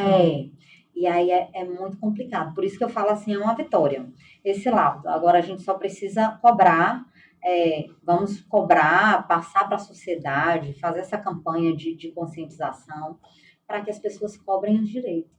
Porque não adianta, não vão aprender, a sociedade não aprende. Capacitar os profissionais que atuam nessa área, assistência social, saúde, sim, previdência. Sim. A gente já está acabando. Vamos para a última pergunta, meu Deus do céu. Já? Meu Deus do céu. Bom, na verdade eu vou trazer aqui uma questão que acho que muitas mães não sabem ainda. que você que tem um filho com transtorno do espectro autista, você tem direito, sim, à redução na sua jornada de trabalho. Agora, doutora, me diga uma coisa. Existem vários graus e níveis, né, desse transtorno. Sim. Para ela adquirir esse direito, existe um pré-requisito ou não? Existe, com certeza existe. E tem direito, é uma legislação federal que ampara os servidores federais, essa jornada reduzida de trabalho. Ou a gente consegue utilizá-la para outros casos, equiparando, né? Quem é CLT também tem direito, tem direito. Né? Porque essa equiparação sim, que a doutora acabou de mencionar. Isso, Isnaida. E aí você consegue, isso ajuda muito, essa jornada reduzida, principalmente para a mulher solo. Sim. Imagina a mulher sozinha que tem que custear a vida do filho, o tratamento do filho, que está sozinha, que tem que trabalhar. Como que fica, né? Nessa jornada típica, assim. É punk, é hard, assim, o nível. Não é, são para poucas. Mas eu falo assim, a mãe do autista, ela tem que aprender, ela tem que ser especialista em várias áreas, sabe? Por isso, sem querer interromper, já interrompendo, gente, a importância do conhecimento que você vai adquirir aqui em vários níveis, para você se direcionar, saber o que fazer em diversas áreas, saúde, assistência social. Aqui tem legislação também. Eu dei uma lidinha rápida aqui, tá de uma forma descomplicada. Sim, né? Então, assim, é de suma importância você adquirir o conhecimento. Eu sempre digo, conhecimento liberta. Mulheres, quando conhecem seus direitos, mudam suas vidas. Isso mesmo. E é para isso, o propósito foi esse. Mas eu falo assim, é de suma importância, principalmente para a mãe solo. Vamos colocar aí, tem muita gente que utiliza da lei, do direito, para se beneficiar. Sim. E, infelizmente, a gente acaba pagando um preço por essa esperteza, né? A esperteza de alguns. Tem casos até de pais que nem moram com os filhos, que acabaram pedindo, e aí, por isso, é um direito que, na maioria das vezes, tem que ser judicializado. Não é automático. Você tem que demonstrar que você cuida do filho, que você vai para o tratamento com ele, que aquele horário vai ser reduzido em benefício do tratamento, ou que você está sozinho, que você não consegue. Na maioria das vezes, quando você comprova esses pré-requisitos, que a criança precisa do tratamento, que a criança faz tratamento tantas horas do dia, sabe? E que tem que ter alguém, e muitas vezes você é sozinha, as mães conseguem sim. E o bom é que muitas instituições públicas e privadas já estão começando a adotar uma política de gênero, de equidade de gênero, sobretudo para ajudar essas mães solos. Sim. Porque é importantíssimo. Mas como é que a mãe vai acompanhar? Como é que a mãe, que nem eu falei assim, a mãe precisa se especializar no autismo do filho. Como é que ela vai se especializar se ela não consegue, se ela não tem horário? Se ela tem que trabalhar para a manutenção da casa, se ela tem que trabalhar para manutenção das terapias, sim. Sabe? Que horário? E aí o pai ainda abandona. E aí, como ainda tem essa agravante. A maioria dos pais acham que eu vou dar uma pensão de 200 e tantos reais, de 300, sei lá, que aí vai... Gente, isso não vai puxar terapia nenhuma, sabe? Vai ver quanto que custa uma terapia multidisciplinar, em terapias que uma criança autista precisa para poder se manter, para poder manter essa criança nas terapias, sabe? É muito complicado. Mas eu falo assim, esse direito ajuda principalmente nesses casos. Porque a mãe que precisa ir para a terapia, acompanhar, ver de perto, gente, é totalmente diferente. A mãe, quando leva para a terapia, que aí ou utiliza o feedback, ou se utiliza do feedback do profissional, como é que tá? Já estamos. Porque eu pedia. É outra coisa que a mãe tem que fazer também, gente. Olha, eu sou bem chata nessa parte. Até os profissionais ficavam assim, falavam, tô com ranço de mim, mas não tô nem aí. A prioridade é o tratamento do teu filho. A prioridade é o desenvolvimento do teu filho. É o que tu tem de mais precioso na vida. E passa. Essa fase passa. Daqui a pouco, quando ele estiver no tratamento, que você vê as habilidades e você vai vendo essa conquista, você fica mais tranquila. Mas no início tem que ter a mãe ou o pai, alguém tem que ser os supervisores dos tratamentos. Você tem que saber sobre a fisioterapia que teu filho faz. Tá trabalhando o quê? A coordenação motora fina, a coordenação motora grossa, entendeu? O que meu filho precisa nessa fase da vida dele? Qual a habilidade que ele está precisando que ele não está adquirindo? Entende? Aí isso, eu falo, é o pai. Não é o médico, é o pai e a mãe. São os pais que vão ver assim, agora, a parte cognitiva, agora é a parte da alfabetização. Como é que vai ser essa alfabetização? Meu filho tem a pega errada ainda, tá pegando errado? Por isso que você tem que saber disso. Porque se você não souber, tu vai entregar teu filho ali com profissionais e o autismo tem muita gente fazendo cursos online e muita gente falando que entende do assunto. E aí você vai deixar a tua preciosidade, o que você mais ama na vida, para ser cobaia. Entende? Nas mãos de uma pessoa, e você não vai ter o feedback, você vai trabalhar, vai entregar uma mercadoria, papai, vai achar que o profissional não vai. O profissional, ele dá o feedback, ele fica em cima das mães mais chatas, tá? Das mães mais chatas. Eu nunca vi um filho com desenvolvimento, assim, ter sucesso no desenvolvimento, no tratamento, com um pai legal, com a mãe legal. Entendeu? Sempre era um pai chato, uma mãe chata que está em cima, que sabe, olha aqui, meu filho está trabalhando a coordenação motora fina. Quanto tempo você pode me dar um relatório desse trabalho? Quanto tempo você vai me dar isso? 3 meses? Pai, essa mãe tem que ter, de novo, conhecimento. Sem o conhecimento, como que vai cobrar, gente? Não tem. Mas ajuda, os direitos ajudam muito, doutora. Muito, nós temos muitos direitos, tanto na legislação federal como nas estaduais. Mas nós precisamos ainda de muita política pública. Nós precisamos de conscientização. Assim, porque as famílias, quando a família fecha a porta, todo o resto vai se fechando. Escola, as famílias precisam saber seus direitos básicos para poder cobrar o poder público, para poder chegar no SUS, entendeu? E falar com o médico, olha, meu filho faz isso, isso, isso. Eu desconfio que meu filho seja autista, doutor. O que o senhor acha? Eu tenho vídeo, eu tenho foto.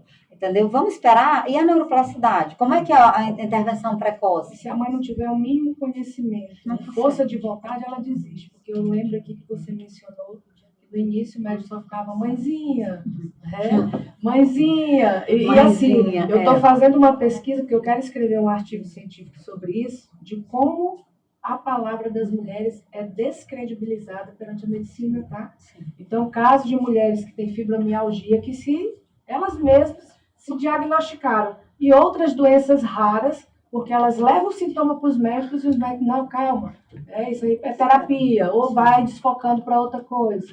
Infelizmente. Infelizmente também já acabou. Calma, já calma, acabou gente. O nosso quadro Direito Delas. Eu quero te agradecer, delícia. Foi de um enriquecimento extraordinário para mim. Tenho certeza que para todas as mulheres que vão assistir esse podcast, esse quadro, e eu te desejo, assim, muita saúde, sabe? Por onde você andar, por onde você passar, você seja um instrumento de Deus para estar despertando mães e salvando famílias, porque você está salvando, porque você muda a vida das pessoas através do seu trabalho e através da sua vivência. Amém. Maravilhosa. Obrigada a você pela oportunidade. Admiro também a sua luta, é minha também, tá? Eu sei que ali, ó, eu sou mais do autismo agora, mais das mulheres, tanto quanto também, eu acho que tem que ter esse olhar para a mãe atípica também. Isnailda, sofrem muitas, e eu lembro, assim, de olhares, tanto que eu faço aqui no meu agradecimento, principalmente para essas mães, porque às vezes eu não lembro o nome de todas, mas eu lembro das histórias, eu lembro dos olhares, e do quanto que precisam, do quanto que precisavam ser abraçadas. Às vezes é só uma palavra amiga, e eu falo até para as mulheres, vamos ser rede de apoio uma das outras, vamos olhar, às vezes, olha, eu fico olhando o teu filho só um pouquinho para você olhar o teu celular. É a sororidade sem ser seletiva, né? Sim. Vamos praticar a verdadeira sororidade. Sejamos todas Marias. Que sejamos todos, que tenhamos mais Berenicianas, que tenhamos mais Isnaildas, mais Danusas, mais Karens, mais Dayanas, precisamos. E realmente ter esse olhar para a mulher, porque existe ainda, temos muitos casos, e eu vi isso muito de perto nas mães atípicas, muito essa falta de empatia. Já estou. Beijo, meus amores. Tchau. Tchau. Minha gente.